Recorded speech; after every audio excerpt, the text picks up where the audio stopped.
Hello students, welcome to Mother's Digital Curriculum. So today we will discuss Kirchhoff law. என்னன்னா voltage கொடுக்குறேன். அப்ப அந்த வோல்டேஜ்னு சொல்லும் போது ஒரு ஃபுல் லூப்க்கு கொடுக்கணும், ஃபுல் மெஷ்க்கு கொடுக்கணும். சரியா? அவர் என்ன இங்க பாருடா, நிறைய பேர் பண்ற மிஸ்டேக் என்னன்னா சம்மேஷன் I ஈக்குவல் டு 0 போடுவாங்க. கரண்ட் தானே நம்ம ஜங்ஷன்ல பேசுறோம். Okay, summation V equal to 0 போடுவாங்க ஃபார் செகண்ட். இது சம்மேஷன் V கிடையாது. நான் செல்லுக்குள்ள என்ன நடக்குது, செல்லுக்கு வெளியே என்ன நடக்குதுன்னு சொல்லும் போது அந்த டிஃபரன்ஸ் தான் நான் சொல்லணும். அப்போ இங்க நீ டெல் V ஈக்குவல் டு 0 போடணும். எல்லா பொட்டென்ஷியலும் ஈக்குவல் டு 0 இல்ல, பொட்டென்ஷியல் டிஃபரன்ஸ். அப்போ நான் summation del V equal to 0 தான் நான் போடணும். இந்த டெல் V ஈக்குவல் டு 0 நம்ம ரெடி பண்ணலாம்னா என்னோட பேட்டரிக்குள்ள நடக்கிற விஷயத்த எப்சிலானோ, பேட்டரிக்கு வெளியே நடக்கிற விஷயத்த பீனோ நம்ம எடுத்துக்கலாம். அப்போ நான் இதை ப்ராப்பரா எழுதுனா summation epsilon equal to summation voltage. So summation epsilon EMF தெரியும். சம்மேஷன் வோல்டேஜ நான் வோல்டேஜா பார்க்காம product of current into resistance அப்படின்னு பார்க்கலாம். இததான் என்னோட செகண்ட் லாவா கிர்ச்சாஃப் சொல்றாரு. ஓகேவா? So what is your Kirchhoff second law or it is also called as loop வந்து என்னன்னா around any loop, closed loop, ஒரு ஃபுல் க்ளோஸ்ட் லூப்ல தான் என்னோட வோல்டேஜ் ரூல் நான் அப்ளை பண்ண முடியும். Around any closed loop of a network the algebraic sum of changes in potential, changes in potential, வெறும் பொட்டென்ஷியல் இல்ல, சேஞ்சஸ் இன் பொட்டென்ஷியல். அதனால தான் நான் அதை டெல் வின்னு ரெப்ரசென்ட் பண்ணுவேன். So the algebraic sum of changes in potential must be 0. Other வேர்ட்ஸ்ல எப்படி சொல்லலாம், the algebraic sum of EMF in a closed loop is equal to the sum of product of current and resistance. சரியாடாக்கனா? இதுதான் என்னோட Kirchhoff second லா. So ஒன்னு நான் del V equal to 0 போடலாம், இல்லாட்டி summation epsilon minus summation V equal to 0. அதுதான் இங்க del வின்னு சொல்றேன். இதை நீ வந்து 0க்கு அந்த சைடு சம்மேஷன் V போட்டனா V can be represented as IR. But இங்க நம்மளுக்கு ரொம்ப கன்ஃபியூஸ் பண்ண போறது யாரு, நம்மளோட டிராவர்சல் அப்படின்ற ஒரு கான்செப்ட். நம்மளுக்கு சர்க்கியூட்ல டிஃபால்ட்டா கன்வென்ஷனல் கரண்ட் டைரக்ஷன் இருக்கும். இப்ப நான் ஒரு பேட்டரி வரைகிறேன், இங்க ஒரு ரெசிஸ்டர் வரைகிறேன் அப்படின்னா கன்வென்ஷனலா எனக்கு வந்து கன்வென்ஷனா கரண்டோட டைரக்ஷன் தெரியும். என்ன, எப்பவுமே கரண்ட் வந்து பாசிட்டிவ் டெர்மினல் ஆஃப் த பேட்டரியில இருந்து தான் ஸ்டார்ட் ஆகும். நான் இந்த ஒரே ஒரு டைரக்ஷனை வச்சு நான் வந்து இந்த கிர்ச்சாஃப் லா படிக்க போறது இல்ல. எனக்கு கிர்ச்சாஃப் வந்து ஒரு சின்ன ட்ரிக் கொடுத்திருக்காரு. என்ன, கன்வென்ஷனல் கரண்ட் இருக்கும், அதான் நான் சர்க்கியூட் கரண்ட்னு சொல்றேன், இல்ல ஒரிஜினல் கரண்ட்னு சொல்றேன், இல்ல ஒரிஜினல் டைரக்ஷன் சொல்றேன். ஏதோ ஒரு ட்ரிக்கி வேர்ட் நீங்க மைண்ட்ல ஃபிக்ஸ் பண்ணிக்கோ. சரியா? இப்ப இந்த கன்வென்ஷனல் டைரக்ஷனோ நான் வந்து ஒரு டைரக்ஷன் அசியூம் பண்றேன், இப்படி இருக்கும்ல அப்படின்னு நான் ஒரு அசியூம் பண்றேன். அந்த நான் அசியூம் பண்ற டைரக்ஷனுக்கு டெக்னிக்கல் நேமா டிராவர்சல் அப்படின்னு சொல்றேன். சோ நான் அசியூம் பண்ற டைரக்ஷன் நான் டிராவர்சல் சொல்லும் போது நான் கம்பேர் பண்ண போறேன். நான் ஆல்ரெடி உன்கிட்ட ஒன்னு சொல்லிட்டேன். நீ வந்து ஒரு கார்ல போற, இல்ல ஒரு சைக்கிள்ல போற. நீ சைக்கிள்ல போற, நீ சைக்கிள்ல போறது ப்ளூ கலர்ல மைண்ட்ல ஃபிக்ஸ் பண்ணிக்கோ. ஓகேவா? நீ சைக்கிள்ல போற, இல்ல நீ பஸ்ல போற, ஏதோ ஒண்ணு. நீ பஸ்ல போற அப்படின்னா இந்த இடம்லாம் ஒவ்வொரு பஸ் ஸ்டாப்பா ஞாபகம் வச்சுக்கோ. நீ அந்த பஸ்ல போற, அந்த பஸ் ஸ்டாப்ல நிக்கிற, உன்னோட டைரக்ஷனும் பஸ் ஸ்டாப்ல இருக்கிற டைரக்ஷனும் ஒரே மாதிரியா இருந்தா பாசிட்டிவ் கூட, உன்னோட டைரக்ஷனும் பஸ் ஸ்டாப்க்கு ஆப்போசிட்டா இருந்தா நெகட்டிவ் கூட. அப்ப நான் என்ன பண்றேன்னா கம்பேர் பண்றேன். என்ன கம்பேர் பண்றேன், நான் அசியூம் பண்ண கரண்டோட டைரக்ஷனும் சர்க்கியூட்ல இருக்கிற ஒரிஜினல் டைரக்ஷனையும் கம்பேர் பண்றேன். எல்லா இடத்துலயும் கம்பேர் பண்றேன், ஒவ்வொரு இடத்துலயும் கம்பேர் பண்றேன், எங்கெங்கெல்லாம் ரெசிஸ்டர் இருக்கோ அங்க கம்பேர் பண்றேன், செல் எங்க கனெக்ட் ஆயிருக்கோ அங்க கம்பேர் பண்றேன். நான் கம்பேர் பண்ணும் போது நான் அசியூம் பண்ண டைரக்ஷனோ அந்த ஒரிஜினல் சர்க்கியூட்டோட டைரக்ஷனோ ஒரே மாதிரி இருந்ததுன்னா, ஓகே, ஒரே டைரக்ஷன்ல இருந்ததுன்னா என்னோட சைன் கன்வென்ஷன் பாசிட்டிவா இருக்கும், ஆப்போசிட்டா இருந்தா சைன் கன்வென்ஷன் நெகட்டிவா இருக்கும். இது நீ மைண்ட்ல ஃபிக்ஸ் பண்ணிக்க வேண்டிய பாயிண்ட். கிர்ச்சாஃப் என்ன சொல்றாரு, நீ அசியூம் பண்றல டைரக்ஷன், அந்த நீ அசியூம் பண்ற டைரக்ஷன் அது கிளாக் வைஸா இருந்தாலும் ஓகே, ஆன்டி கிளாக் வைஸா இருந்தாலும் okay, and I will call that particular direction as direction of traversal. சரியா? இப்போ வந்து ஒரு நியூமரிக்கல் கொடுக்குறாங்க, நீ கிளாக் வைஸ்ல எடுக்கிற, உன் ஃப்ரெண்ட் ஆன்டி கிளாக் வைஸ்ல எடுக்கிறான், டசன்ட் மேட்டர். அட் லாஸ்ட் நீங்க ப்ராப்பரா சைன் கன்வென்ஷனோட ப்ராப்பரா சால்வ் பண்ணீங்கன்னா உங்களுக்கு ஆன்சர் ப்ராப்பரா வரும்.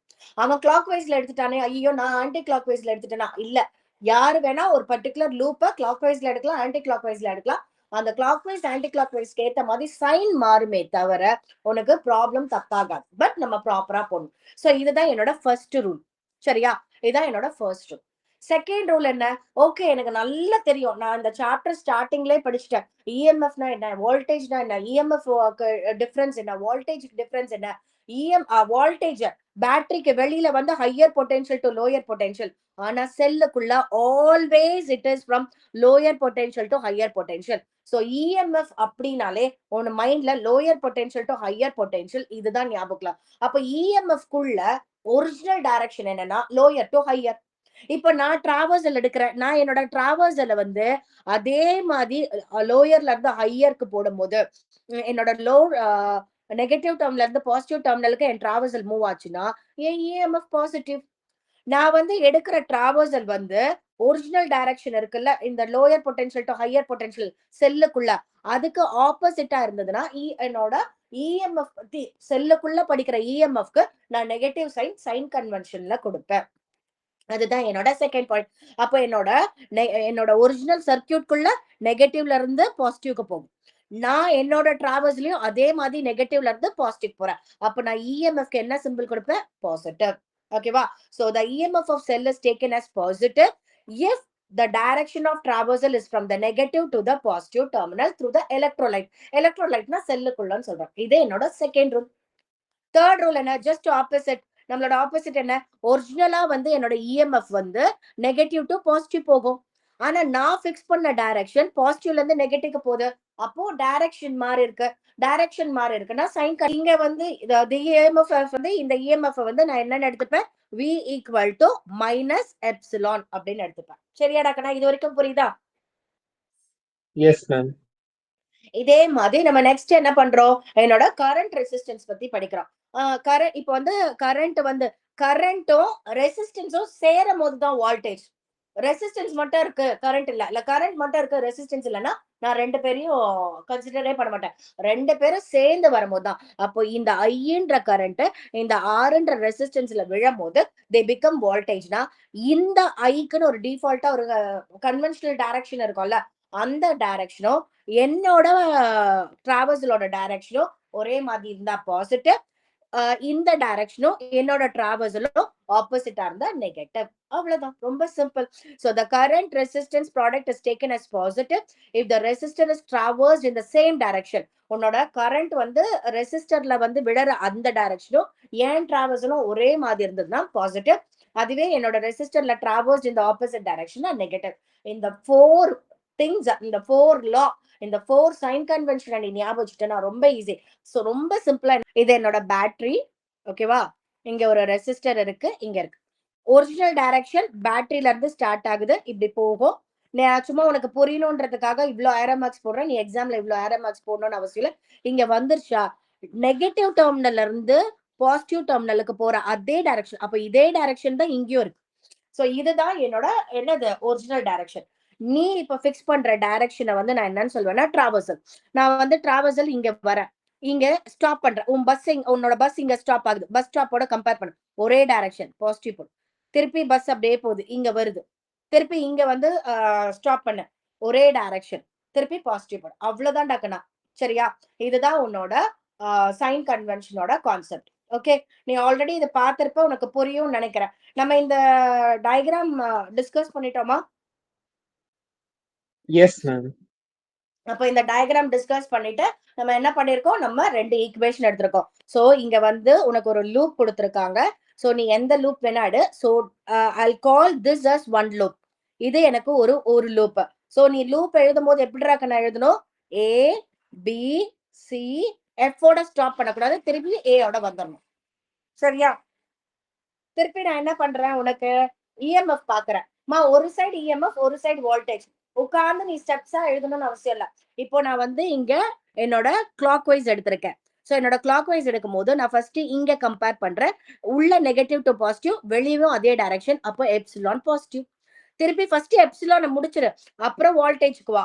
ஓகேவா? சோ திருப்பி இது இப்படி வந்து இங்க வருதா? இங்க நெகட்டிவ் டு பாசிட்டிவ் தான் ஒரிஜினல், பட் இங்க பாசிட்டிவ் டு நெகட்டிவ் இருக்கு. அப்போ மைனஸ் எப்சிலான் 2. இப்போ நான் கரண்ட்டுக்கு வரேன். சோ இங்க கரண்ட் வந்து என்ன? I1, இது வந்து R1. சோ இந்த டைரக்ஷன் வந்து எனக்கு சேமா இருக்கு. அப்போ I1 R1. பட் இந்த கரண்ட் இங்க இப்படி போகும்போது இந்த இடத்துல எனக்கு என்ன டைரக்ஷன்னா இப்படி இருக்கு. பட் என்னோட டிராவர்சல் இப்படி இருக்கு. சோ எனக்கு -I2R2 வரும். அப்போ நான் இந்த மாதிரி ஒரு லூப்க்கு ஈக்குவேஷன் ஃப்ரேம் பண்ணியாச்சு. I'll call this as equation number 1. அதே மாதிரி நான் அடுத்தது யாருக்கு ஃப்ரேம் பண்ணோம்டாக்கனா என்னோட அடுத்த லூப்க்கு நான் ஃப்ரேம் பண்ணணும். சோ அடுத்த லூப் வந்து என்னது, இதுதான் என்னோட அடுத்த லூப். சோ அடுத்த லூப்ல வந்து நீ அதே மாதிரி கிளாக் வைஸ் ஒரு லூப்க்கு கிளாக் வைஸ், இன்னொரு லூப்க்கு ஆன்டி கிளாக் வைஸ் எப்படி வேணா எடுக்கலாம். எப்ப பார்த்தாலும் கிளாக் வைஸ் நம்ம எப்படி தருமா நம்மளோட டைரக்ஷனை ஃபிக்ஸ் பண்ணுவோம், மேக்ஸிமம் இஎம்எஃப் பாசிட்டிவா வர மாதிரி ஃபிக்ஸ் பண்ணுவோம். அவ்வளவுதான், வேற ஒண்ணுமே கிடையாது. 2 பேட்டரி இருக்கா, யாரோட பேட்டரியில வேல்யூ அதிகமோ அவங்களுக்கு பாசிட்டிவ் வர மாதிரி ஃபிக்ஸ் பண்ணும். சோ இங்க ஒண்ணு இருக்கு, இங்க ஒண்ணு இருக்கு. இப்போ இது ஒரு 10 இருக்கு, இது ஒரு 7 இருக்குன்னா இவன் பாசிட்டிவா வர மாதிரி இப்படி டைரக்ஷன் ஃபிக்ஸ் பண்ணும். அவ்வளவுதான். அதுக்காக நீங்க மாத்தி ஃபிக்ஸ் பண்ண ஆன்சர் வராதுன்னா கிடையாது. எப்படி ஃபிக்ஸ் பண்ணாலும் ப்ராப்பரா சைன் கன்வென்ஷன் அப்ளை பண்ணி நீ ஆன்சர் போட்டனா கண்டிப்பா அது வரும். சோ என்னோட செகண்ட் லூப்ல என்னமாக்கனா, இது வந்து திருப்பி நான் கிளாக் வைஸ்ல தான் எடுத்திருக்கேன். அப்ப இதுவும் கம்பேர் பண்ணா ஒரே டைரக்ஷன் ε2. இந்த செகண்ட் லூப்ல வேற யாருமே இல்லையா? இல்ல, வேற யாருமே இல்ல. அப்ப ε2 ஈக்குவல் டு பேட்டரி, வேற யாருமே இல்ல. அப்போ எப்சிலானோட ரோல் முடிஞ்சிருச்சு. Come back to the voltage. இங்க இந்த டைரக்ஷனும் கரண்டோட டைரக்ஷனும் சேமா இருக்கு. அப்ப I2R2 இந்த இடத்துல இந்த ஜங்ஷன் இருக்கு பாத்தியா, இந்த ஜங்ஷன்ல என்ன ஆகும்னா I1 கரண்ட் வருது, I2 கரண்ட் வருது. இந்த I1 I2 சேர்ந்து I1 பிளஸ் I2வா சேர்ந்து போறாங்க. அப்ப இந்த I1 பிளஸ் I2 கரண்ட் R3ல விழும். அப்ப எனக்கு என்ன ஆகும்னா அதே டைரக்ஷன் இருக்குன்னா plus I1 plus I2 into R3. இதுதான் என்னோட செகண்ட் ஈக்குவேஷன். இந்த 2 ஈக்குவேஷன் ஃப்ரேம் பண்ற வரைக்கும் தான் பிசிக்ஸ் கான்செப்ட். அந்த 2 ஈக்குவேஷன் நீ ப்ராப்பரா ஃப்ரேம் பண்ணதுக்கு அப்புறமா லீனியர் ஈக்குவேஷன் சால்வ் பண்ணுவீங்க மேத்ஸ்ல. அந்த மாதிரி சால்வ் பண்ணி I1 ஓட வேல்யூ கால்குலேட் பண்ணுவேன்.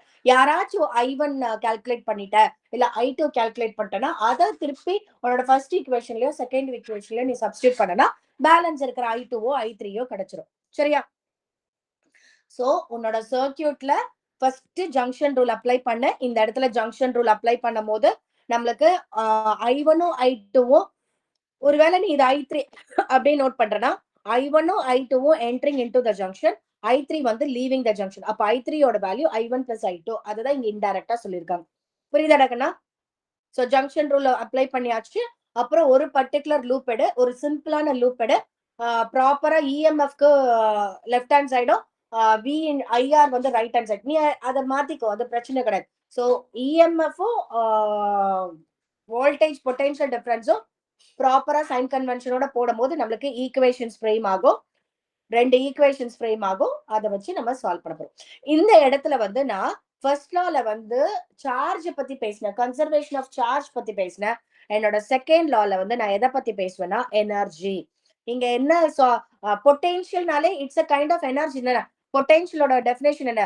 Rate of doing. அதாவது உன்னோட வியோட டெஃபினேஷன் என்னமா, work done to move a unit charge from one point to another point. அப்போ ஒர்க்னா என்ன? எனர்ஜி தானே. அப்ப என்னோட செகண்ட் லா வந்து it is related to conservation of energy. சரியா? நம்மளுக்கு வந்து கன்சர்வேட்டிவ் ஃபோர்ஸ்னு ஒண்ணு இருக்கு. கன்சர்வேட்டிவ் ஃபோர்ஸ் என்னன்னா பாத் இண்டிபெண்டன்ட். ஓகே, நான் க்ளோஸ்டு பாத், நான் கிளாக் வைஸ் பண்ணாலும் ஆன்டி கிளாக் வைஸ் பண்ணாலும் வந்த இடத்துக்கே பேட்டரியோட பாசிட்டிவ்ல ஸ்டார்ட் பண்ண பேட்டரியோட பாசிட்டிவ்க்கே வந்து சேர்ந்துட்டேன். அப்ப அந்த work done through the closed loop வந்து ஒர்க் டன் வந்து எனக்கு 0. இதெல்லாம் சின்ன சின்ன பாயிண்ட்ஸ் நோட் பண்ணிக்கணும். நோட் பண்ணிக்கிட்டே இது வரைக்கும் நம்ம இப்ப நியூமெரிக்கல் சால்வ் பண்ணுவோமா?